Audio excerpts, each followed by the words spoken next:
Hi everyone, welcome to my channel. In this video, I'm going to tell you about the books that I read in October. In October, I read the Narsimha trilogy written by Kevin Missel, which is a mythology-inspired fiction based on the epic tale of Lord Narsimha, who is half lion and half human avatar of Lord Vishnu.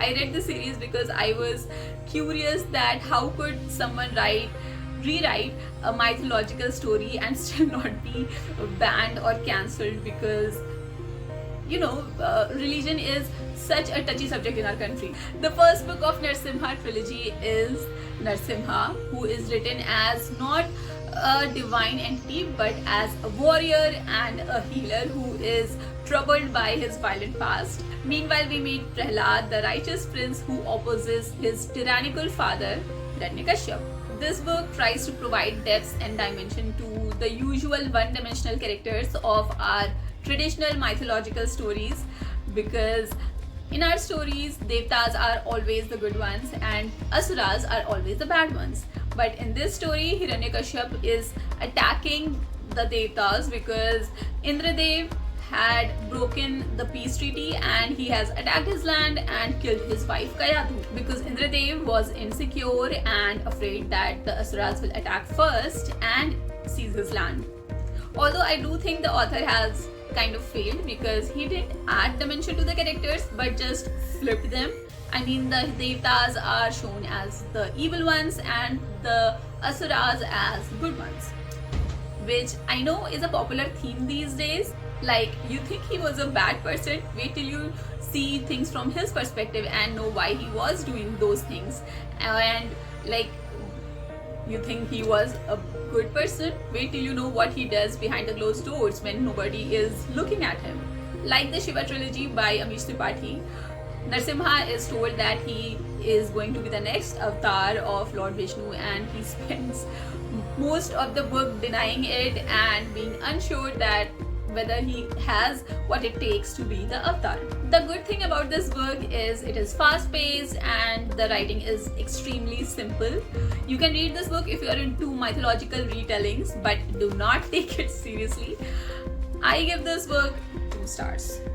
Then I read the second book of the Narsimha trilogy, that is Hiranyakashipu. By the end of first book, Hiranyakashipu had gone through multiple trials and received the infamous ultimate weapon that he was going to use against the Devtas. You know कि ना वो दिन में मर सकेगा, ना रात में, ना उसे मनुष्य मार सकता है, ना ही जानवर, ना ही उसे अंदर मारा जा सकता है, ना ही उसे बाहर and all. In this book, that power has completely changed him and he has changed into a complete monster and he's wreaking havoc all around, which I think was a little bit sudden, because throughout the first book he was shown as quite reasonable, but in this book he's a complete monster. I would have appreciated a little gradual change to insanity. But anyways, Lord Narsimha joins with Prahlad to end the reign of terror of Hiranyakashipu. I found this book quite weak, not just because we already knew what was going to happen in the end and there was no shock value, but also because the main theme of the story of Hiranyakashipu, Narsimha and Prahlad was the undying and absolute faith of Prahlad in Lord Vishnu and that he is going to save him. But that theme had taken a backseat in this story and I kind of missed that. I give this book 2 stars. The third book of the trilogy is Prahlad, although he rarely did anything significant throughout the book except for the last few pages. By the end of the second book, Indra had killed someone very close to Narsimha, and in this book he is completely spirally and he spends most of his waking hours trying to seek revenge on Indra. He does a lot of questionable things throughout the book and he has kind of become like Hiranyakashipu. He has become someone that he was fighting against. And now Prahlad has to stop Narsimha. This book felt like the last few minutes of exam. जैसे exam में होता था ना कि हम आराम से thoughtfully and elaborately एक लॉन्ग आंसर लिख रहे होते थे एंड देन टीचर बताती है कि सिर्फ 2 मिनट बचे हैं और फिर लास्ट के 2 मिनट में आपको जो भी बताना है वो एक पैराग्राफ में कंसाइजली आप फटाफट लिख देते हैं. तो ये बुक भी थोड़ी थोड़ी वैसी ही लग रही थी, क्योंकि थ्रू आउट द बुक काफी स्लोली चलती है स्टोरी, बट एंड में जाके आखिरी के फ्यू पेजेस में बहुत कुछ हो जाता है, तो the climax felt a lot rushed, तो वो चीज मुझे थोड़ी सी ऑकवर्ड लगी। I give this work 2 stars. और अगर पूरी सीरीज की बात की जाए तो अगर हम इसको अमीश त्रिपाठी की शिवा ट्रिलॉजी से कंपेयर करते हैं तो दोनों की ही राइटिंग बहुत ही सिंपल है। अगर आप बिगिनर रीडर हैं तो आप ये बुक्स पढ़ सकते हैं, आपको इनको समझने में कोई भी दिक्कत नहीं आएगी। और दोनों ट्रिलॉजीज में एक्शन सीन्स बहुत ही अच्छे से लिखे गए हैं, तो वो काफी फैसिनेटिंग है पढ़ने में। शिवा ट्रिलॉजी में काफी कुछ साइंस बैक्ड है, मतलब जादू वगैरह या फिर सुपरनैचुरल पावर्स इतनी ज्यादा नहीं दिखाई गई हैं, और लेकिन इसमें लोगों के पास सुपरनैचुरल पावर्स हैं। आई मीन इंद्रा के पास थंडर है और वायु के पास स्ट्रॉन्ग विंड्स को कंट्रोल करने की पावर है, तो ये थोड़ा सा डिफरेंस है अमीश त्रिपाठी और केविन मिसल की ट्रिलॉजीज में। आई विल सजेस्ट कि इनको पढ़ने के बाद या इनको पढ़ने से पहले आप एक्चुअल नरसिम्हा जी की स्टोरी भी पढ़ें, ताकि आपको डिफरेंस पता चले कि ट्रेडिशनल स्टोरीज और ये जो रीटेलिंग है इनमें क्या डिफरेंस है। इस बुक के पढ़ने के बाद मैंने पढ़ी चेतन भगत की रेवोल्यूशन 2020। इतना चेतन भगत मैं क्यों पढ़ रही हूँ, क्योंकि मैंने सोचा था कि मैं सारी की सारी चेतन भगत बुक्स पढ़ूंगी और इनके ऊपर एक इलैबोरेट वीडियो बनाऊंगी कि क्यों चेतन भगत इतने वाइडली पॉपुलर भी हैं और उनको उतना ही ज्यादा क्रिटिसाइज भी किया जाता है। बट कंसिडरिंग कि अभी मार्च चल रहा है और मैं अक्टूबर की बुक रिव्यूज रिकॉर्ड कर रही हूँ, तो मुझे नहीं पता कि मैं वो कंसोलिडेटेड चेतन भगत का बुक रिव्यू कब रिकॉर्ड या पब्लिश कर पाऊंगी, तो उसको छोड़ते हैं। लेकिन बुक का नाम था रेवोल्यूशन 2020 और मैंने एक्सपेक्ट किया था कि इसमें थोड़ा बहुत तो कुछ रेवोल्यूशनरी होगा, but I was disappointed. Book की स्टार्टिंग में क्लीशेड सी लव स्टोरी है, boy likes girl but he has been friend zone. I don't know क्यों लड़के ये फैक्ट एक्सेप्ट नहीं कर पाते कि the criteria for being a friend and being a boyfriend और a husband are quite different and it is quite annoying in my. Chetan Bhagat की books में कोई ना कोई हार्ट टचिंग रिलेटेबल फैक्टर जरूर होता है, और इस बुक में है IIT प्रिपरेशन, जो कि एटलीस्ट मेरी जनरेशन तो अच्छे से समझ सकती है उस प्रेशर को और उस स्ट्रगल को। जो प्रोटैगनिस्ट है वो IIT के लिए प्रिपेयर कर रहा है और उसके फादर अपने सारे रिसोर्सेस चुन चुन के उसकी तैयारी में लगा देते हैं, बट स्टिल उसका एडमिशन नहीं हो पाता है और उसको लगता है कि उसका एडमिशन अच्छे कॉलेज में नहीं हो पाया, इस वजह से लड़की उसको छोड़ के चली गई है। बिकॉज जो दूसरा लड़का है जिसके साथ वो अभी है वो एक IITian है।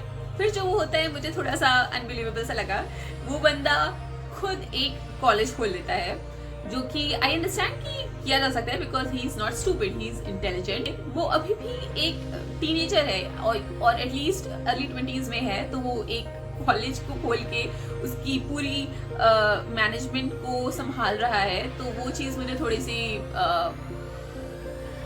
ओवर द टॉप लगी। बुक का क्लाइमैक्स मुझे थोड़ा सा फोर्स्ड ड्रामेटिक लगा। आई मीन वो सब करने की खास जरूरत थी नहीं। बुक की एंडिंग में protagonist was wondering that is he a good person, जिसमें चेतन भगत कहते हैं कि यस यू आर। एंड अगर मेरा ओपिनियन पूछा जाए तो you took advantage of your friend when she was lonely and vulnerable, you got her drunk and slept with her, तो no, you are not a good person. I give this book 2.5 stars and I'm being generous. The next book that I read is One Night at the Call Center by Chetan Bhagat, and this is the story of 6 employees that work night shift at a call center. और इस book का hook ये है कि one night they receive a call from the God himself and it changes their life, और that's what gets you curious, that's what gets you to buy the book कि क्या कहा होगा भगवान जी ने और कैसे उनकी बात का इन सबकी लाइफ पे इफेक्ट पड़ा होगा। I found this book absolutely boring. There was a lot of office drama in this book, but I have seen better office drama in my own office, so that was not entertaining enough for me. और इस book के main characters हैं श्याम और प्रियंका, जिनका recently breakup हुआ था, और श्याम का कैरेक्टर इतना ज़्यादा वाइनी और एनोइंग है और इतना ज्यादा इनसिक्योर है कि अगर मैं उसकी गर्लफ्रेंड होती तो मैंने खुद उससे ब्रेकअप कर लिया होता। प्रियंका बहुत ही ज्यादा शैलो दिखाई गई है, उसकी किसी के साथ शादी फिक्स हो गई थी and he is working at Microsoft which is a very juicy job, और दिखाया गया है कि she breaks up her marriage with him because she finds out that he is bald. और मैं खुद एक मिडिल क्लास फैमिली से आई हूँ and this thing was absolutely unbelievable and unrelatable for me. I know for most of the middle class girls, the most important thing in a potential husband, apart from his nature and the chemistry between them, his personality, is the financial stability that he will bring and how much he earns. I know it doesn't sound good, but that's the truth. We know that most of the guys will start going bald by the time they are 40. Most of the guys will become fat by the time they're 40. So looks don't matter that much. The thing that matters the most, beside his nature, he must be kind, he must have chemistry with you, he must respect you.